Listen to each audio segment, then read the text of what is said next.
Luruskan niat.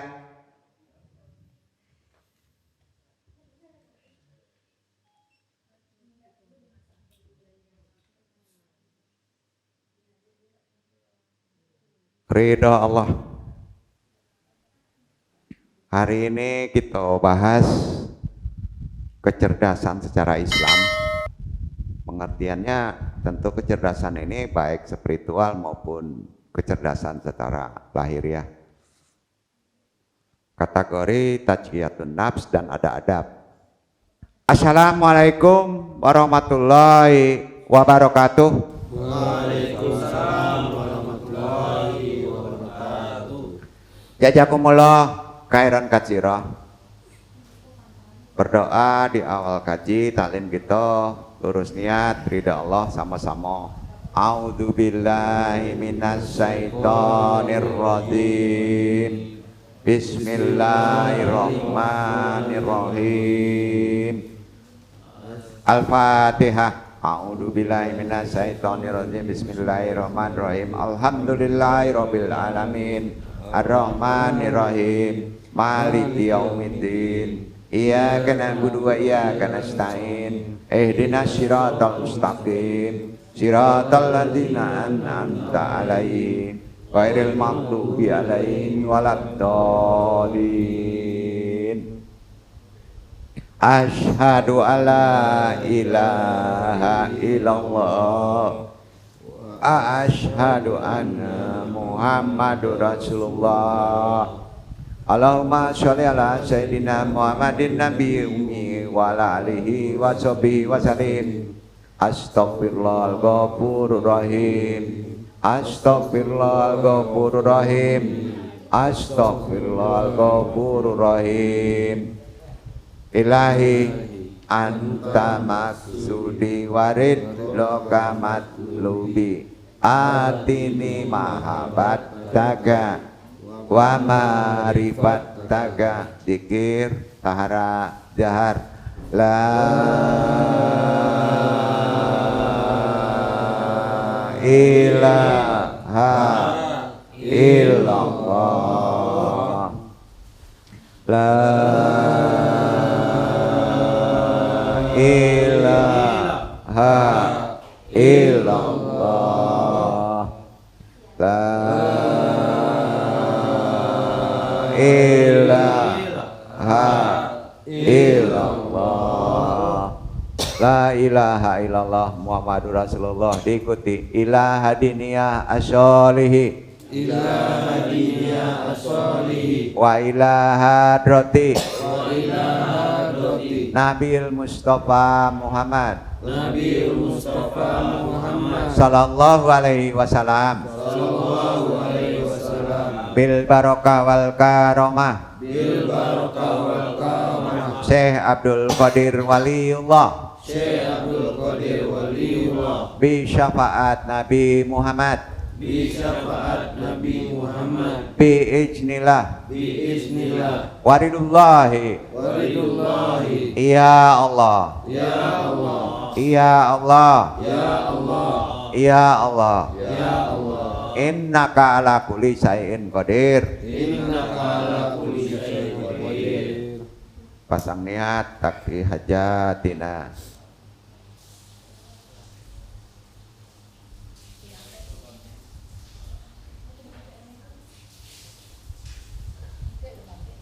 Wabil khusus ila ruhi juriyatihi wa khususan ila ruhi muslimin wal muslimat. Al-Fatihah. Bismillahirrahmanirrahim. Alhamdulillahirabbil alamin. Ar-Rahmanirrahim. Maliki yaumiddin. Iyyaka na'budu wa iyyaka nasta'in. Ihdinas siratal mustaqim. Siratal ladzina an'amta 'alaihim ghairil maghdubi 'alaihim waladdallin. Allahumma ayyihna lal islam wa mitala sunnah. Allahumma anta rabbi la ilaha illa anta khalaqtani wa ana abduka wa ala ahdika wa wadika mastata'tu a'udzu bika min syarri ma sana'tu abu laka bi ni'matika alayya wa abu dzanbi faghfirli fa innahu la yaghfiru dzunuba illa anta. Allahumma ya qadiyal hajat, Allahumma ya kafiyal muhimat, Allahumma ya dafiyal baliyat, Allahumma ya rafi'u darajat, Allahumma ya syafi'al amrad, Allahumma ya mujibad da'wat, Allahumma inna nas'aluka selamatan fidin wa afiatan fil jasadi wa jadatan fil ilmi wa barakatan fil rizki wa taubatan qoblal maut wa rahmatan indal maut. Allahumma hawin alina fisakatil maut wa najatan minan nari wal afan dal hisab. La haula wala quwata illa billahil aliyil azim. Alhamdulillahirabbil alamin.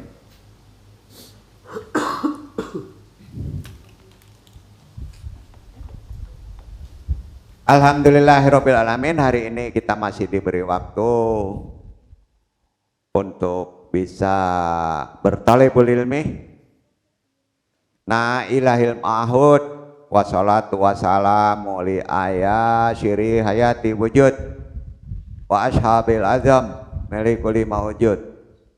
Salatan tutafil qulubinal iman wa biha biyunal Qur'an wa biha biyunal Qur'an wa biha biyunal Qur'an wa tubahi umu ayat wa tuhaulana biha nurul jannat wa nurun na'i wa nurun najari ila wajikal karim. Subhanaka ilma lana ilama alam tanah innaka antal alimul hakim. Rabbi sari wa yasiri amri wa quddatam lisani yafqahu qauli. Ya Allah, mudah-mudahan pentalim dan yang ditalimi lancar, dan yang paling penting bisa mengamalkannya. Tidak lupa selawat salam kita aturkan kepada junjungan kita Nabi besar Muhammad sallallahu alaihi wasallam beserta ahlul bait, para pengikutnya sampai akhirul zaman. Ikraman wa tadiman, hadirin ya ma'ah rahimakumullah. Ulama al-kurama wa ma sayyik anal aija wa bi muqaddimal murabi hadal mahad asyatid, tentunya al-fatah guru kita Sohibil Qadilah, Iwan Afat jemaah yang andum taklimi wa badu. Bismillahirrahmanirrahim. Terkait dengan risalah hari ini, kita sama tahu apa sih itu cerdas, mungkin bahasanya pintar. Ya. Cerdas itu dalam konteks Islam berbeda dengan pengertian cerdas yang ada seperti yang dipahami oleh awam umum. Gimana sih cerdas menurut konteks Islam? Tentunya terkait dengan manusia. Ciri-ciri orang cerdas berdasarkan agama Islam tidak mengacu itu pada nilai kecerdasan atau intelijensi, quotient, IQ. Tidak. Kecerdasan secara Islam tidak mengacu kepada ukuran demikian. IQ-nya tinggi. Namun dilihat dari bagaimana dia menggunakan masa hidupnya. Ya, itu yang cerdas. Orang yang pandai mengelola masa hidupnya, kata Allah, itu yang cerdas. Ibaratnya terkait dengan apa, Pak? Hukum waktu. Iya kan? Nah, kalau dalam Islam itu cerdas bukan masalah IQ. Ini yang perlu kita garis bawahi. Oh, itu cerdas banget, IQ-nya tinggi katanya. Ya, gitu ya. Kadang-kala yang IQ-nya tinggi kok jadi ongok gitu. Gitu. Ya. Jadi Islam nggak ngajarin gitu ya. Oh, itu cerdas kuliahnya di luar negeri, nggak bisa begitu. Pemahaman Islam bukan begitu. Jadi nggak usah khawatir. Ya. Dalam ajaran Islam hanya ada dua ciri orang cerdas. Hanya ada dua, ya, yaitu banyak memikirkan mati dan banyak mempersiapkan kehidupan sesudah mati. Cerdas nggak tuh, Pak? Karena hakikat hidup kan bukan sekarang. Banyak memikirkan mati dan banyak mempersiapkan kehidupan sesudah mati. Orang yang sering ingat mati, maka itu kata Nabi, hadis nih saya, orang yang cerdas. Tapi jangan dipotong ke ingat mati aja, termasuk mempersiapkan kehidupan sesudah mati. Sesudah mati tuh, sebelum mati ya. Seorang individu muslim yang kerap mengingat kematian akan sangat berhati-hati dalam menggunakan waktunya. Setuju nggak? Pasti ya. Nah, logikanya gitu. Individu tersebut akan melihat dan mencoba menghabiskan waktu dengan sangat berkualitas. Pasti itu. Kuncinya itu. Aduh, nih ngaji kok di sini cerdas itu ingat mati. Tiap hari ingat mati, ingat mati, ingat mati. Enggak. Nah, secara motivasi itu bahaya katanya. Bukan begitu ya. Nah, nanti kita jadi buya katanya. Bukan begitu Pak. Orang cerdas selalu berpandangan bahwa mereka belum tentu kembali hidup di keesokan hari. Ya, itu cerdas Pak. Bapak tahu besok akan hidup? Belum tahu kan? Nah, nggak ada kaitannya Pak dengan kesehatan. Nggak ada kaitannya dengan corona. Ya kan? Nggak ada ya. Manusia terkadang menghabiskan waktu seperti kambing kurban. Waduh, ini mau masuk Idul Adha nih. Betul Pak. Kayak kambing korban Pak. Manusia itu menghabiskan hidupnya yang tengah berjejer berdasarkan urutan. Iya enggak? Betul enggak? Bapak-bapak nih lagi berjejer nih nunggu urutan. Kambing itu tetap sibuk makan meski melihat rekannya disembelih. Ini kena gitu Pak. Ya. Kambing santai aja di depan mata dia, kawannya ngek katanya kan. Dia makan juga ya walaupun gilirannya ada ya. Kalau kita mau merenung, bener nggak kita menuju ke sana? Lah, kok sering lupa? Nah kadang-kadang orang tuh seperti gitu tuh, nggak melihat hal-hal semacam itu. Nah harusnya langsung menjadi target ya. Teman saya meninggal, nah saya harus siap-siap menjadikan waktu saya waktu yang berkualitas kan gitu. Iya kan? Kemarin ngobrol tahu-tahu innalillahi dia udah dulu, jangan dikaji corona nggak coronanya. Iya memang itu faktor penggirinya. Jadi siapa sih orang yang cerdas menurut tuntunan Islam, udah kejawab nggak? Pas kita diingatkan ada keranda mayat liwat ya kita ya harus cerdas sana. Kapan giliran gue ya? Kayak kambing kurban Pak. Ini santai aja. Kalau kambing temannya digorok kita makan itu nggak apa-apa. Kalau kita temannya digorok kita seharusnya kan mikir. Begitu.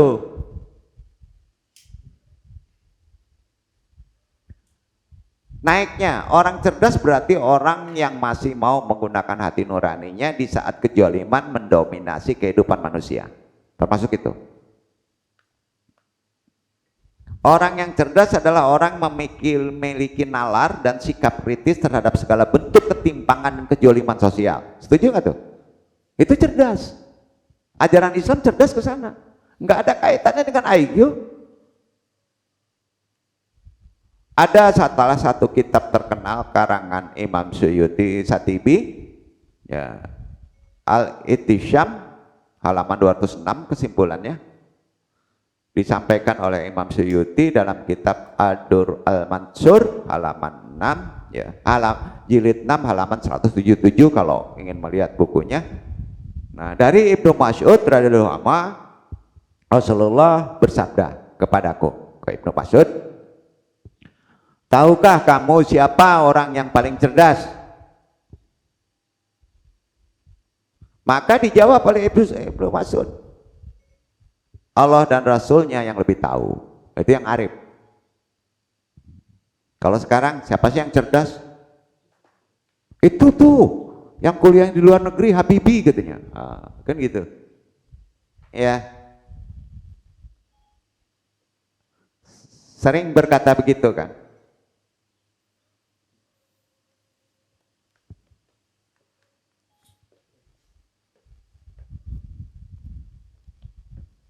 Maka dijawab oleh Ibnu Mas'ud, Allah dan Rasulnya yang lebih tahu. Kemudian Rasulullah menjelaskan, orang yang paling cerdas adalah orang yang paling awas melihat kebenaran dikala manusia gemar berselisih. Tuh, selisih paham. Meskipun amal perbuatannya minim, meskipun ia hanya bisa merangkak di atas kedua tumit kakinya, itu yang cerdas. Masyarakat Bani Israel terpecah ke dalam 72 kelompok. 3 dari sekian banyak kelompok itu akan selamat, sedangkan sisanya celaka, kata Nabi. Nabi lalu menjelaskan 3 kelompok tersebut. Pertama, orang yang giat menentang oposan raja, penguasa, dan melawannya dengan dasar keyakinan agama Allah dan agama Nabi Isa Ibnu Maryam sehingga mereka semua terbunuh. Yang kedua, mereka yang tidak mempunyai nyali untuk menentang dan melawan penguasa waktu itu, namun mereka menegakkan agama Allah di tengah para pemuka masyarakatnya. Kemudian mereka menyeru masyarakatnya agar berpegang pada agama Allah yang dibawa oleh Isa Ibnu Maryam atau Islam, sehingga mereka kemudian diciduk penguasa dan dibunuh serta dipotong-potong tubuh mereka dengan gergaji. Yang ketiga, terakhir, kelompok ketiga. Ini yang selamat, Pak, adalah mereka yang tidak punya kekuatan melawan raja, penguasa waktu itu, dan tidak punya kemampuan untuk mengajak masyarakat dan kaumnya pada agama Allah yang dibawa oleh Isa Ibnu Maryam, sehingga mereka hanya bisa mengembara di pegunungan dan menjadi paderi di sekitarnya. Mereka inilah orang-orang yang disebutkan oleh Allah dalam firman Al-Quran surat Al-Hadid ayat 27. Kita dasari itu dulu ya, Qurannya. Al-Hadid ayat 37.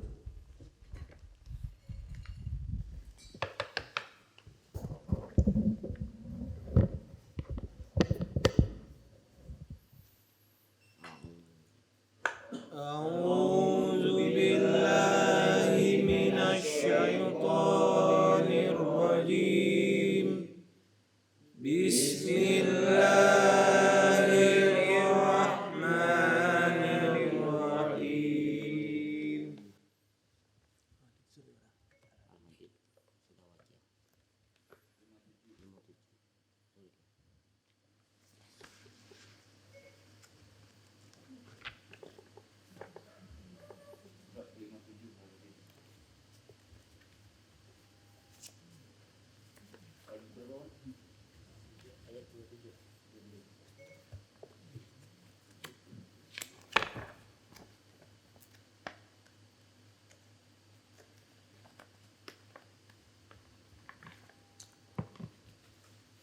Ayat 27.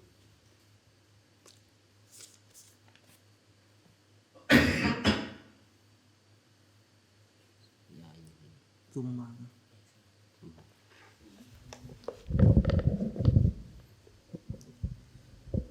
ثم قفينا على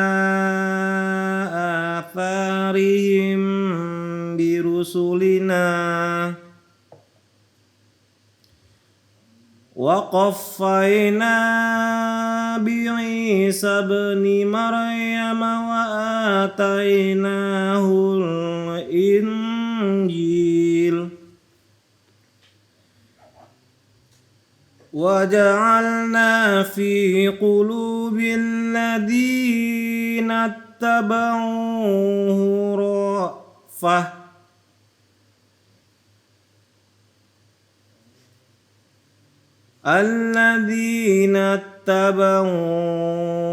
رأفة ورحمة ورهبانية ابتدعوها ما كتبناها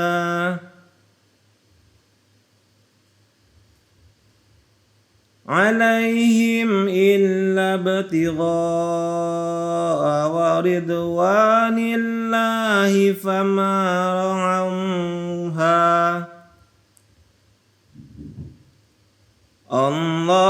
فما رعوها حق رعايتها فآتينا الذين آمنوا منهم أجرهم وكثير منهم فاسقون.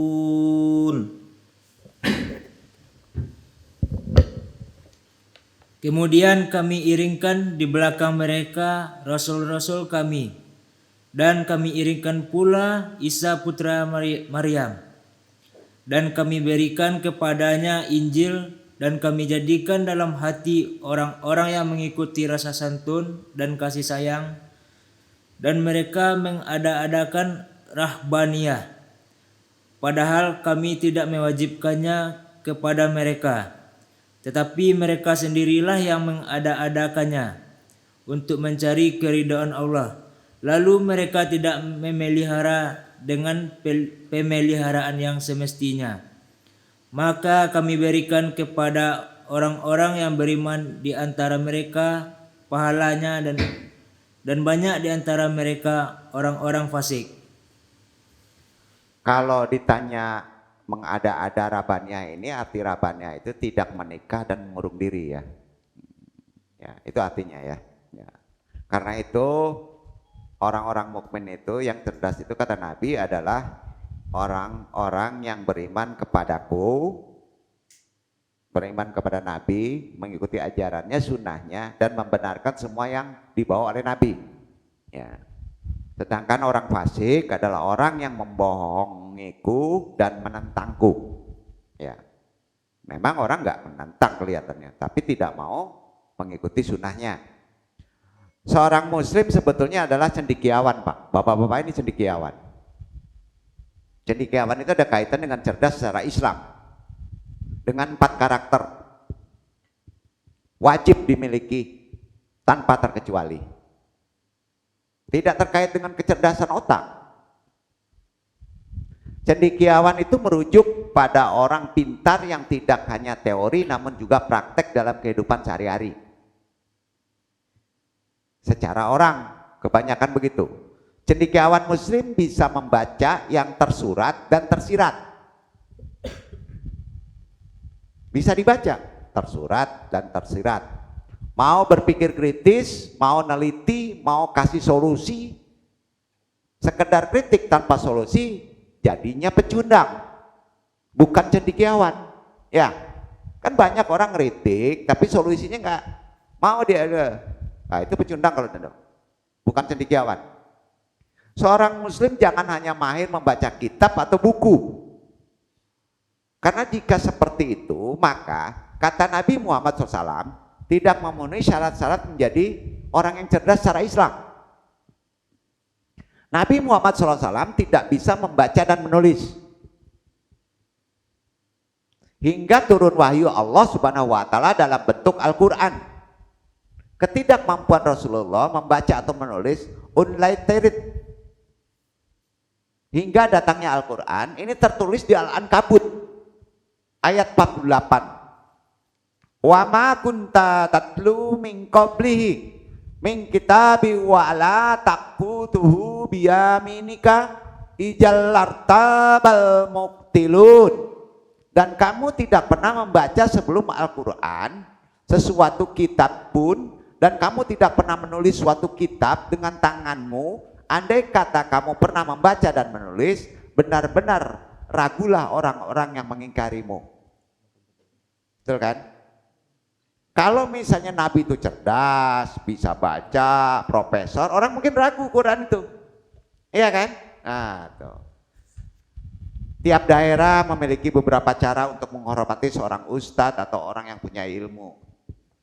Jika tidak bisa membaca maksud baik dari setiap budaya, maka cara menghormati bisa dianggap melanggar aturan agama atau norma lainnya kan?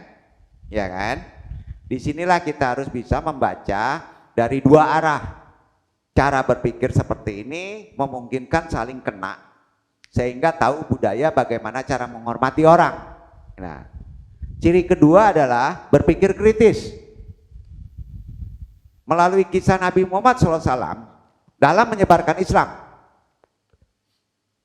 Rasulullah SAW mungkin tidak perlu menghadapi masalah, nggak perlu, jika selama berdakwah hanya mengajak sholat,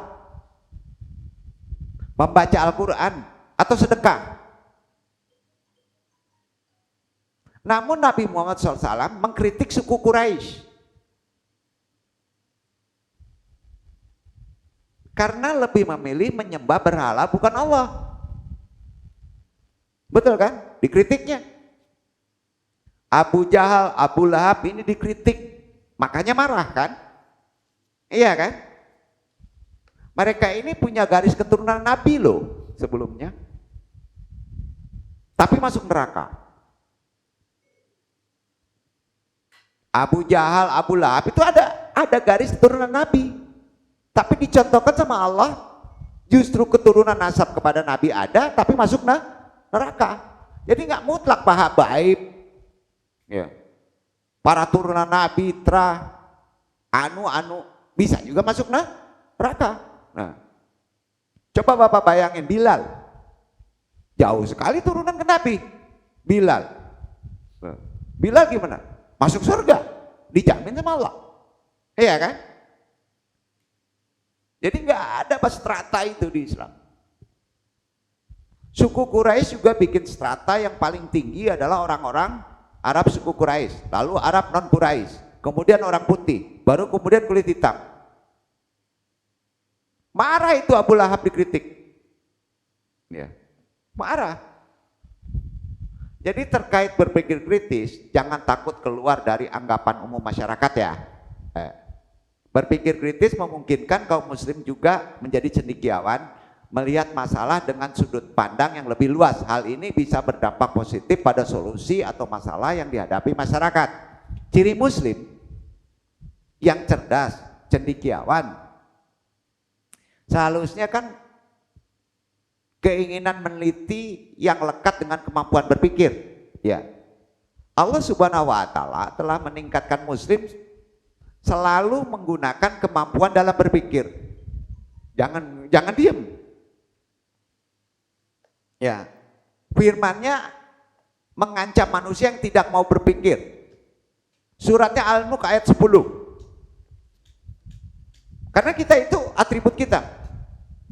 Wa qalu law kana nasma'u aw naqilu ma kunna fi ashabi syair.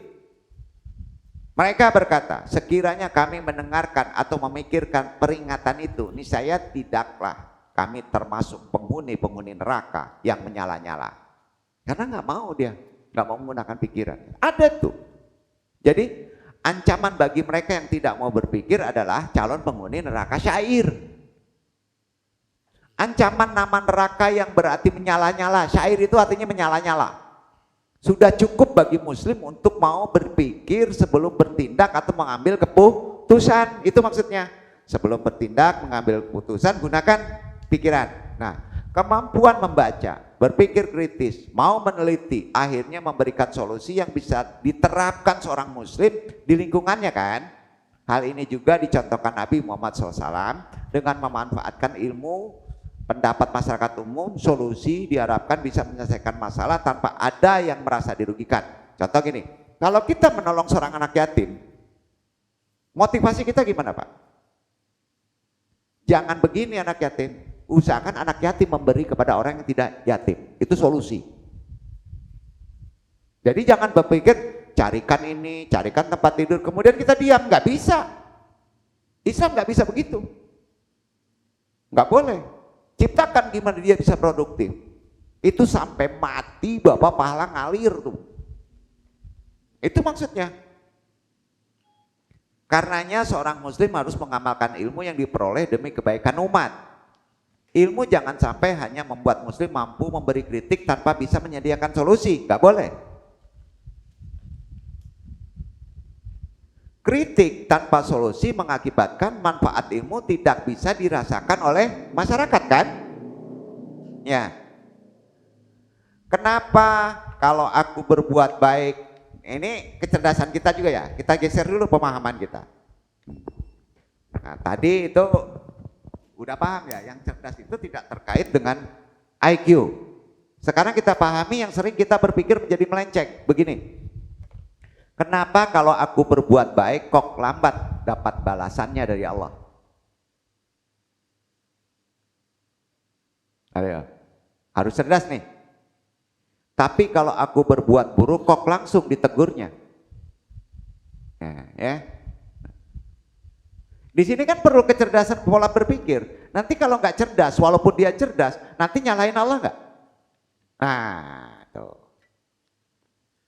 Secara ajaran Islam ada kecerdasannya. Membiasakan diri melakukan yang benar. Membiasakan diri melakukan yang benar. Tidak semudah membenarkan hal-hal yang biasa kita lakukan. Paham? Benar kan? Nah, kadang kita tahu sesuatu itu salah. Kita tahu ini. Sesuatu itu salah. Ya.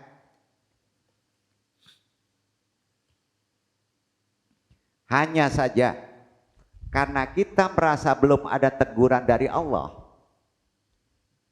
ya, maka kita menjadi santai saja melakukannya. Ayo, Allah nggak negur gua lah, ya, gua nggak, gua kan rezeki gua lancar aja nih, ya, gua ke kafe aja lah, mabok aja lah terus, gitu. Tahu dia itu salah, itu haram. Tapi karena dia merasa belum ada teguran Allah, dia merasa kesalahan tadi biasa saja, betul nggak? Hati-hati tuh. Nah, ya. Kadang kita pun tahu nih, sesuatu itu benar. Hanya saja karena kita merasa belum mendapat manfaat atas kebenaran tadi, sedekah itu benar. Ya, betul kan? Kunjungin anak yatim benar. Tapi belum terasa manfaatnya, ya. Maka kita wales,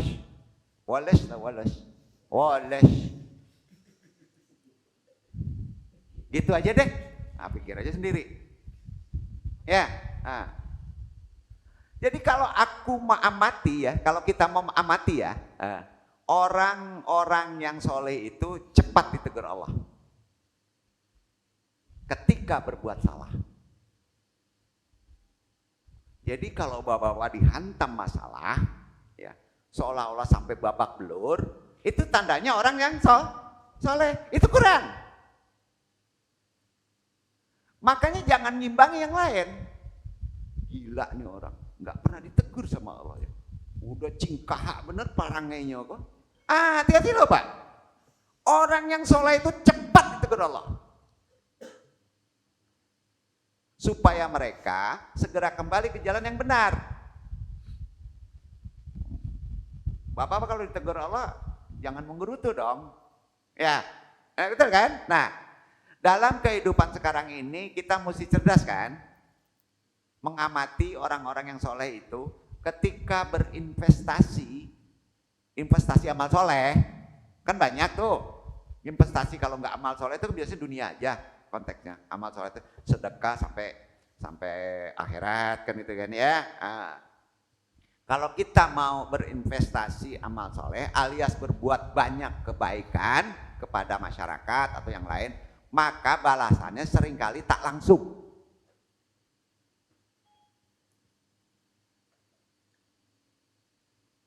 Benar kan nih? Gua udah sedekah mondar mandir, kok balasannya nggak nampak ya? Nggak langsung. Bukan nggak ada, nggak langsung. Di sini nggak ada ngaji ngejar.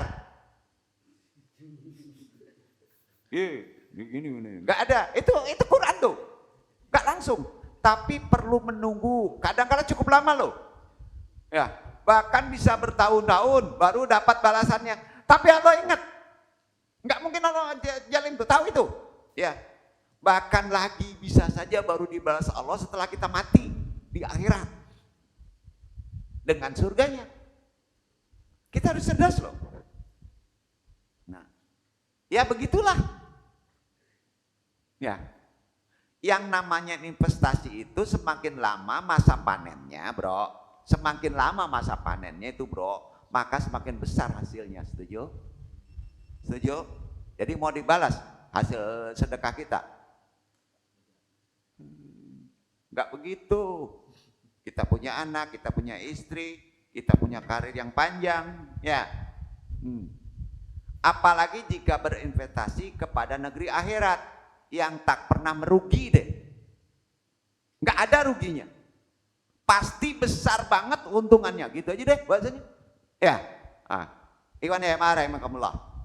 Kalau kita berbuat kebaikan, maka jangan terburu-buru menuntut Allah, itu bahasanya.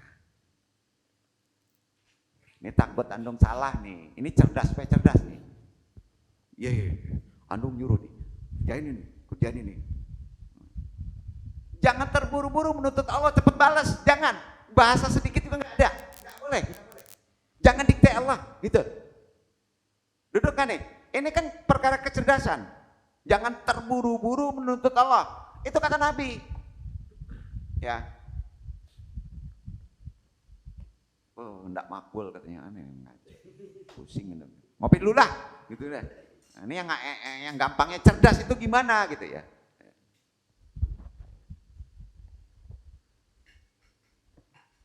Gimana nih Allah nggak langsung membalasnya, padahal syaratnya udah cukup, gitu kan? Dan kalau kamu berbuat keburukan, aneh ya, langsung ditegurnya, nggak adil nih, aduh kacau nih. Nah, ini yang mesti cerdasnya di sini, kan mesti dijelasin dong nih, ya. Berbuat sedikit kejahatan langsung kita ditegurnya. Ada aja yang tempang nih, ya, yang kesandung lah, ini. Maka hidup itu kan kata Quran, sabari dan syukuri. Untuk apa ada kaji sabar sama syukur? Yang bisa meraktekkan sabar dan syukur itu orang soleh. Bapak-bapak hilangin sabar sama syukur, Pak, maka Bapak dikasih mulia terus hidupnya, Pak. Walaupun Bapak-bapak maksiat. Enggak berguna itu kaji sabar syukur. Nah, betul gak tuh? Mau berdebat sama ahli jidal pun boleh lah, sinilah. Ya Andung gitu aja. Andung pikir harus cerdas ini.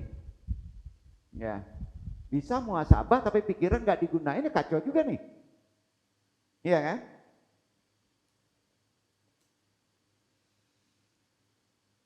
Jadi udah jelas, ya. Tadi kita berbuat kebaikan, kok lambat datangnya ya? Kita buat sedikit aja kesalahan, langsung dibalas ya. Maka sabari dan syukuri. Sebab kamu sudah dipilih oleh Allah. Aduh. Nggak enak orang dipilih sama Allah ya. Enak gak? Mau nggak dipilih sama Allah dicuekin? Pilih mana? Ayo.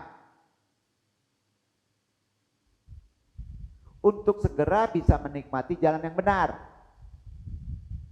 Setiap derma, setiap sedekah akhirnya akan terbalas. Setiap kesialan akhirnya akan lunas. Itu bahasanya. Percayalah. Itu sebabnya Allah berfirman, kalau masih manggarutu minta balasan, bacaan penghalusnya Pak. Dari sifat target kita bermohon, ya. Al-Hadid ayat 27 dibaca. Tuh. Coba baca.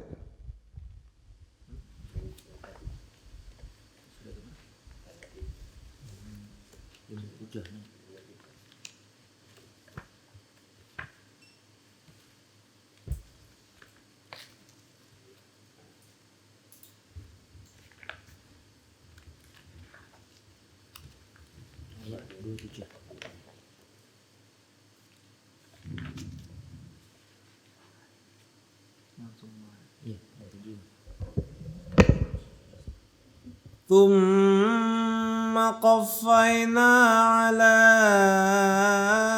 آثارهم برسلنا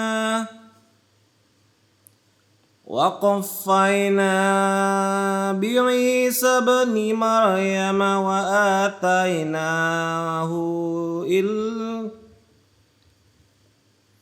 وقفينا بعيسى ابن مريم وآتيناه الإنجيل وجعلنا في قلوب الذين اتبعوه رأفة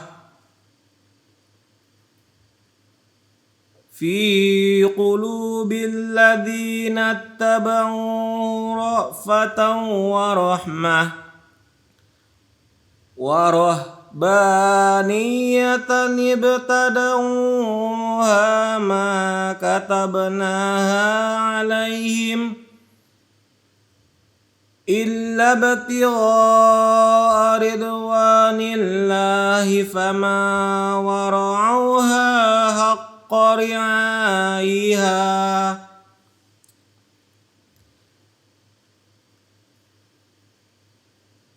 إلا ابتغاء رضوان الله فما رعوها حق رعايتها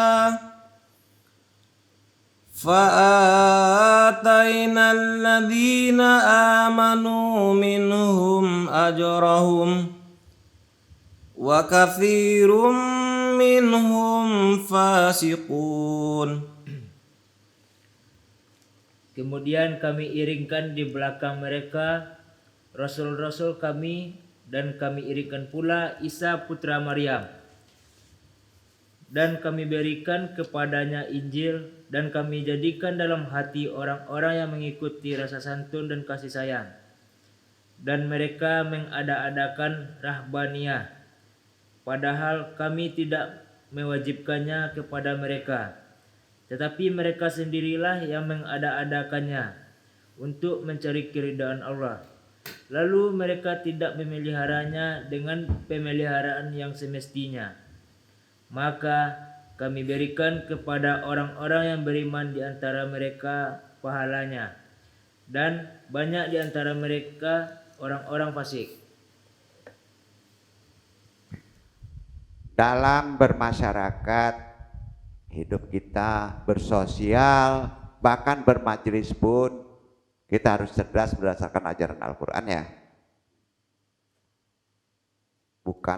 Bukan pinter tapi kebelinger ya, cerdas secara Quran, secara Islam. Waktu dan energi kita terbatas, bro. Setuju? Waktu dan energi kita itu dibatasi sama Allah. Bahkan waktu kita nggak ada yang tahu. Ya, energi kita terbatas nggak? Bapak-bapak kerja aja lari-lari gitu kan, banyak kerja 10 jam pak, bengek ente, ya kan? Capek, terbatas. Itu sebabnya jangan dihabiskan waktu kita dengan membenci dan berbuat buruk, itu yang paling berat. Tahu bahwa persentase membenci dan berbuat buruk itu sangat luar biasa daripada lari 100 kilo. Nggak percaya ya sudah itu. Berat itu. Yang paling berat itu membenci dan berbuat buruk. Dendam, membenci, cari kesalahan, berat itu. Cepat tua apa cepat mati itu.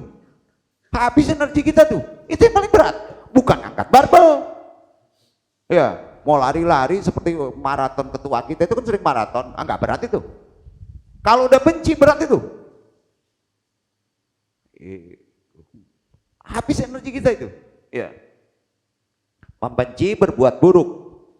Jangan pula lah kita habiskan waktu dan energi kita untuk meladeni teman-teman yang egois dan bodoh. Habis waktu kita tuh. Capek kita. Bapak-bapak capek enggak? Mamisahan susah, enggak dipisahan awak habis energi kita. Onjak lontong apa diwenya. Lah.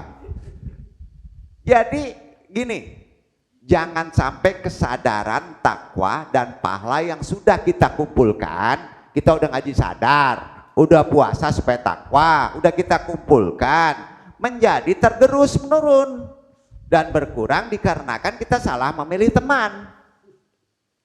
Bukan disingkirkan ya.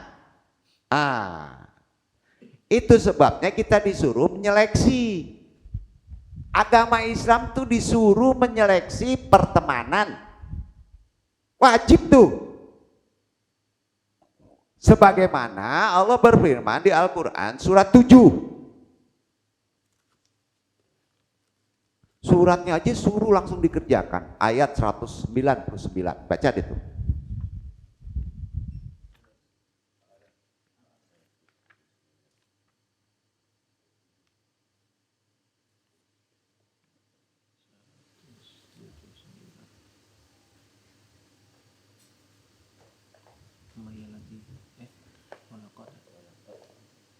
Uzi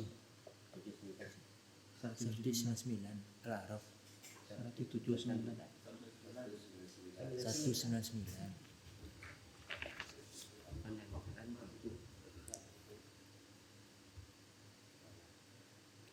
Qudil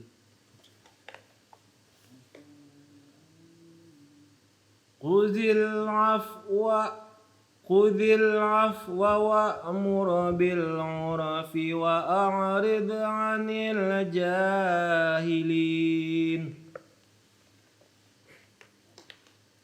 Jadilah engkau pemaaf dan suruhlah orang-orang yang mengerjakan yang ma'ruf, serta berpalinglah daripada orang-orang yang bodoh. Nah, itu Quran loh. Pergi dari orang ongok raya, gitu aja. Jangan bingung lah. Jadi pemaaf, serulah, nasihatin, ya. Enggak nasihatin, enggak juga berubah. Apa isi tinggal cek. Tapi enggak boleh putus silaturahmi. Itu Quran, ya kan? Jadi kita, ya susah-susah gampang ya. Gaduh juga, kadang cuki pula, wak, kadang mabuk, wak, begini lah. Coba di Hujurat 9 ayat 13 baca tuh. Surat 13 sial biasanya. Bukan. Enggak ada angka yang sial. 49 ayat 13.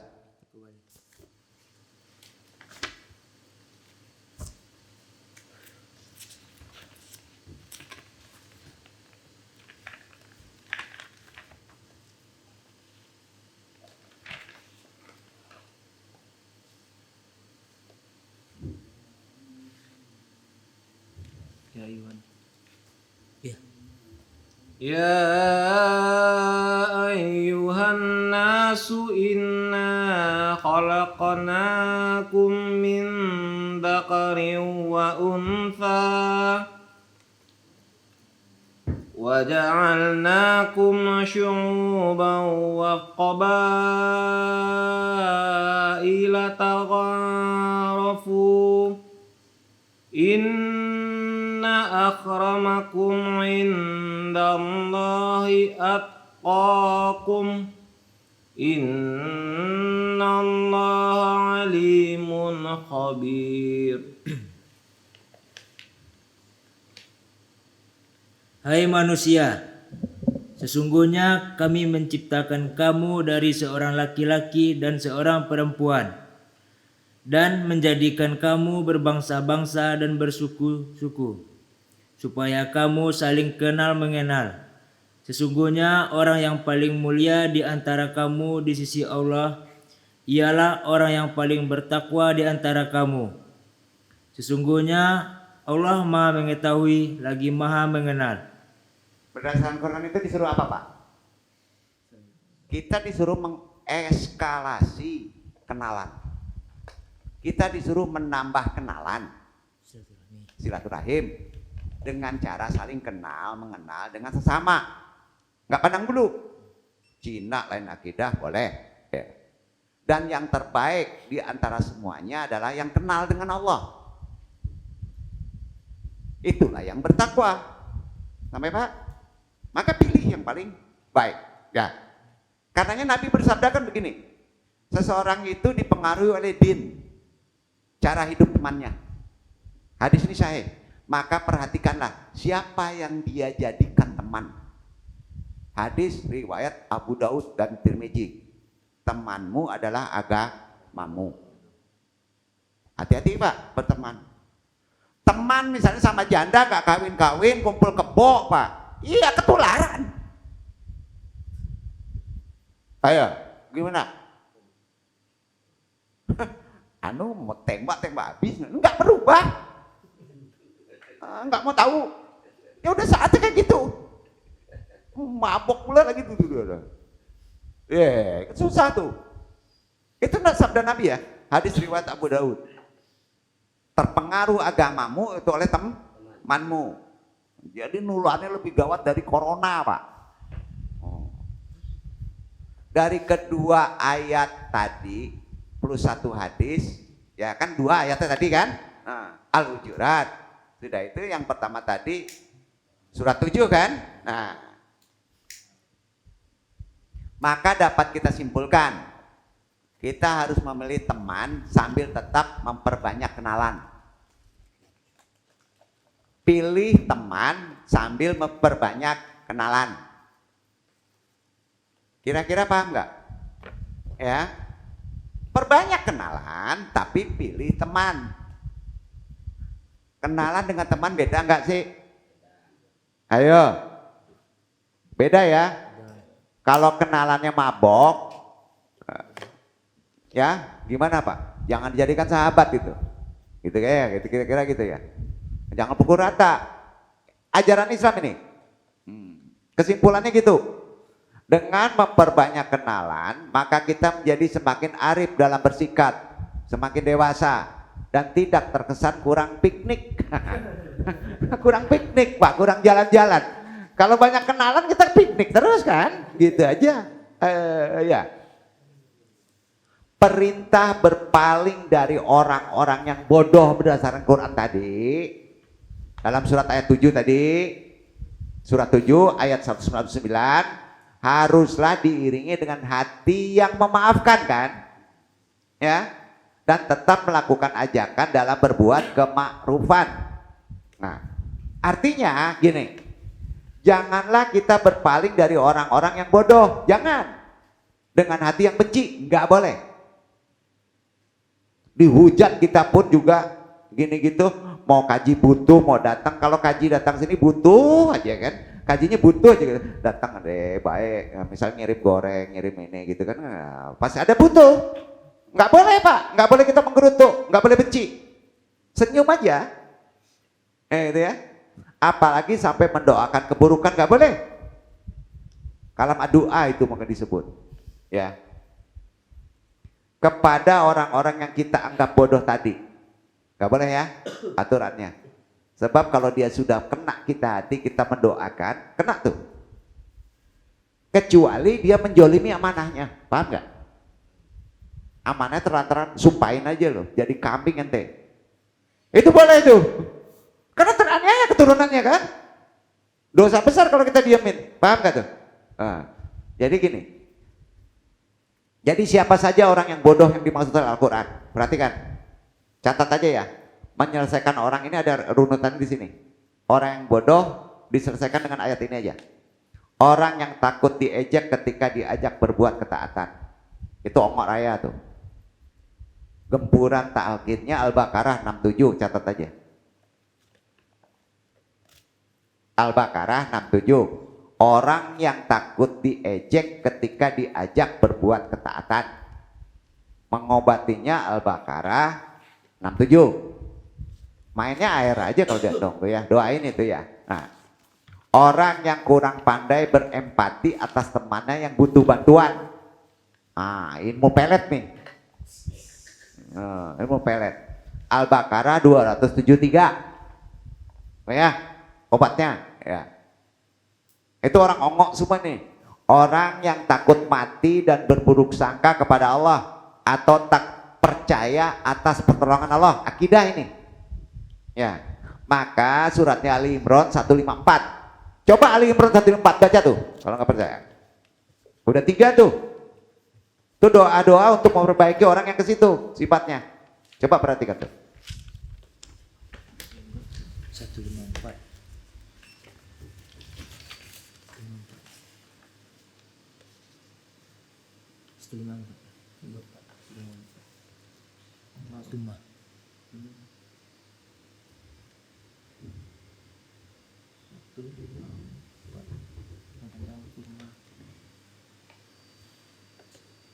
ثم أنزل عليكم من بعد الغم أمنة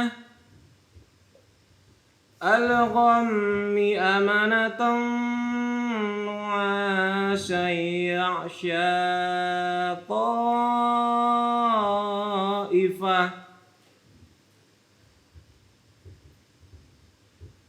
يغشى طائفة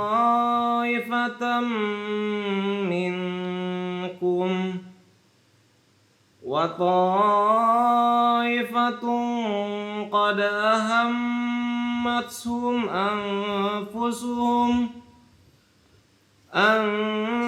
أنفسهم يظنون بالله غير الحق ظن الجاهلية يقولون هل لنا من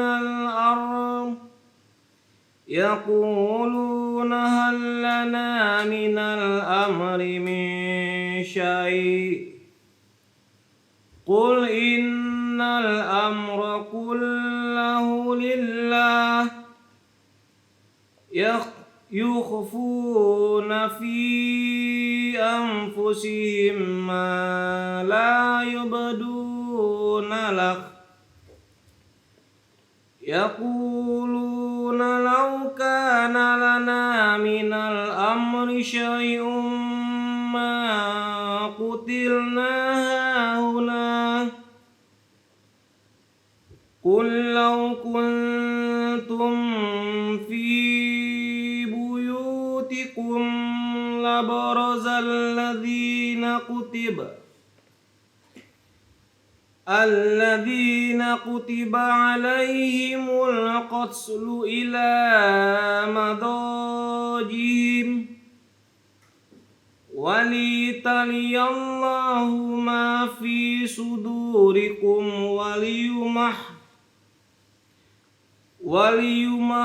وليمحض ما في قلوبكم والله عليم بذات الصدور.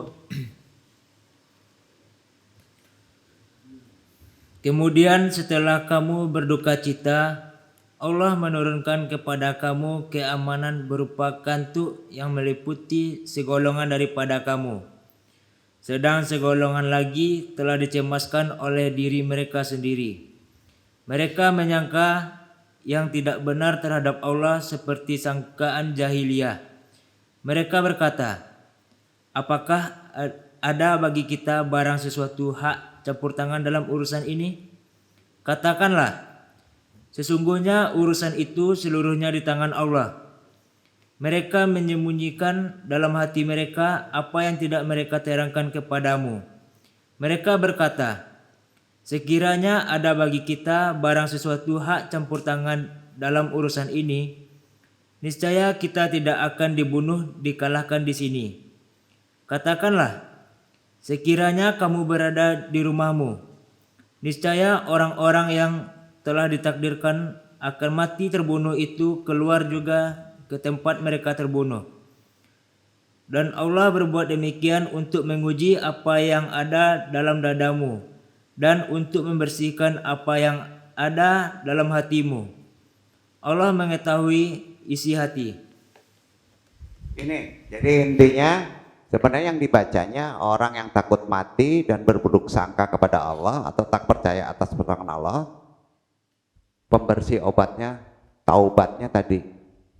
Kalau mau menggunakan dengan air, pegang aja, baca ayat itu. Itu hikmahnya. Dia ada 12 amalan. Karena orang itu bukan bodoh, tapi tidak cerdas secara ajaran Islam. Ya. Jadi yang selanjutnya adalah orang yang menganggap bahwa hukum buatan manusia lebih baik daripada hukum buatan Allah.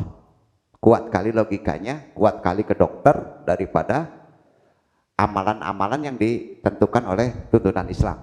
Enggak. Itu Al-Maidah ayat 50. Terapinya. Ya. Kemudian orang yang suka memaksakan hidayah kepada orang lain. Artinya orang yang sering mengatur Allah. Ya. Maka itu Al-An'am ayat 35. Memaksa hidayah. Diatur Allah. Ya, itu ada Pak. Seolah-olah dia jadi Tuhan. Agak berat ini. Kemudian orang yang suka memaksakan hidayah tadi udah. Orang yang menentang Allah, durhaka kepada orang tua, orang yang suka memaksa Allah agar mengabulkan doanya yang tidak sesuai dengan kehendak dirinya. Tanda orang itu tawakal ikhlas tapi nggak dapat ya. Kesal dia, putus asa. Maka Hud ayat 46. Ya. Orang yang lebih memilih ajakan maksiat dibandingkan ajakan taat. Maka Yusuf 33. Pegang aja baca Yusuf. Semua ada di sini. Nanti bapak-bapak jangan main rapun doanya Pak. Bapak-bapak udah cerdas. Tiap sifat penyakit itu satu ayat begini aja Bapak pegang. Baca. Kalau bapak-bapak nggak hafal, Bapak baca Quran. Ini bukan hadiah, ini suruh Nabi yang cerdas tuh ikutin aja Quran. Obatinya minumkan aja. Udah sampai ya? Minta nggak minta, bantu aja.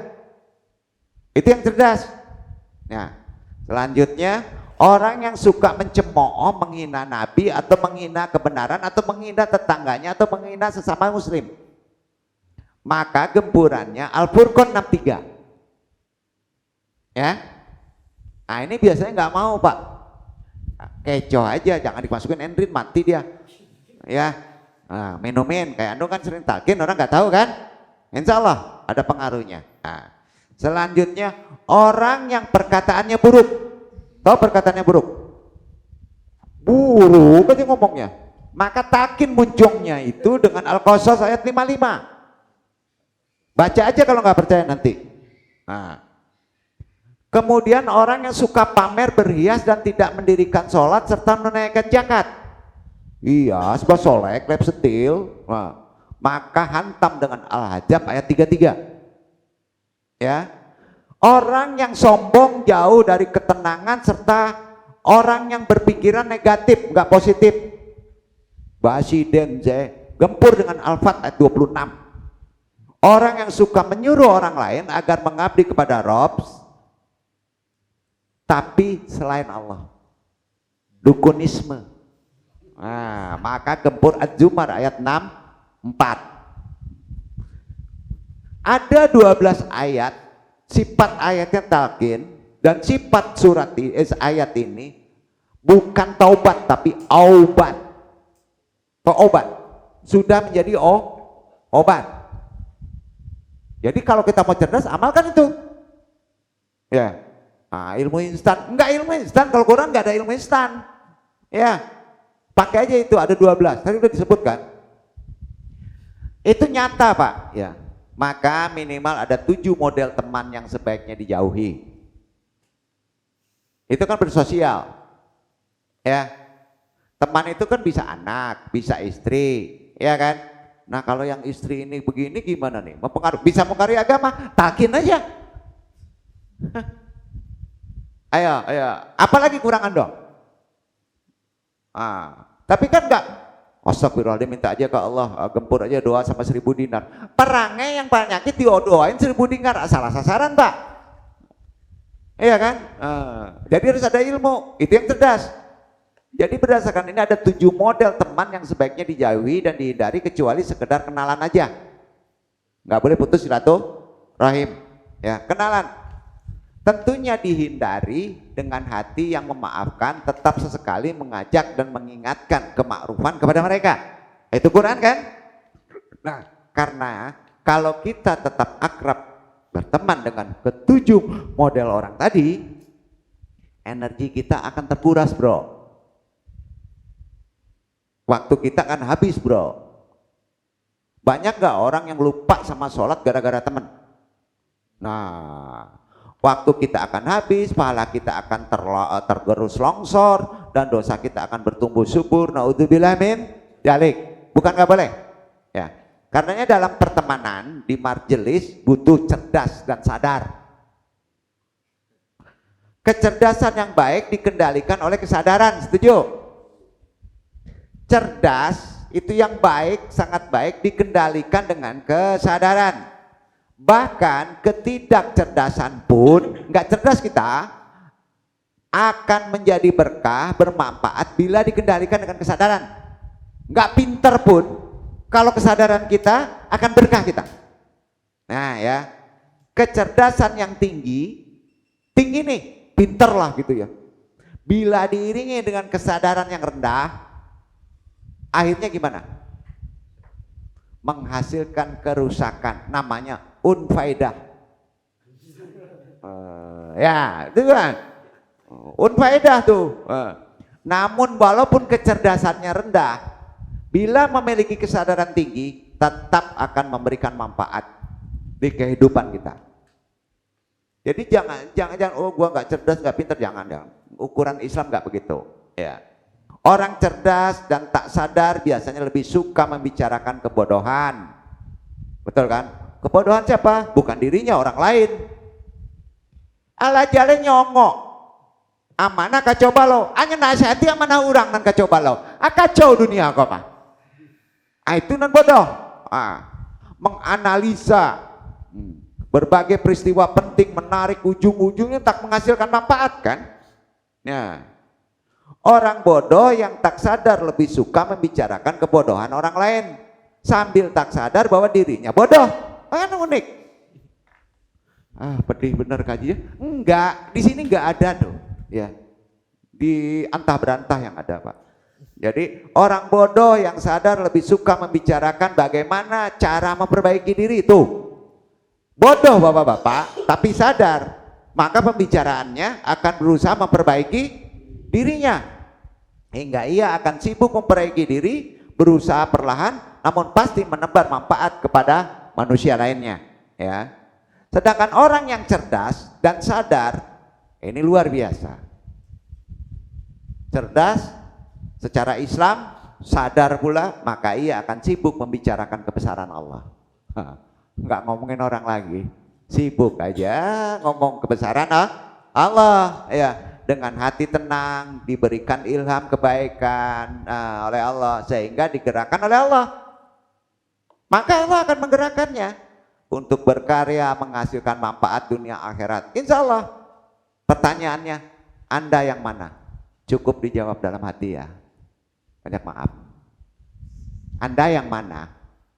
Cukup jawab dalam hati. Gimana kalau kena diri saya yang 12 tipe tadi? 12 botol, kembung perut bapak-bapak minumnya. Minum sendiri. Kan gitu. Kemana nih gajinya? Memang gitu ya. Menjadi dulu. Menjadi dulu. Barulah mencari. Setuju? Menjadi dulu baru mencari. Ya. Berdaya dulu, barulah bergaya. Berdaya dulu baru boleh bergaya, Pak. Jangan dibalik. Kendalikan diri dulu, barulah kendalikan orang lain. Kendalikan orang lain, diri aja tidak dikendalikan, nggak bisa, ngaco kan?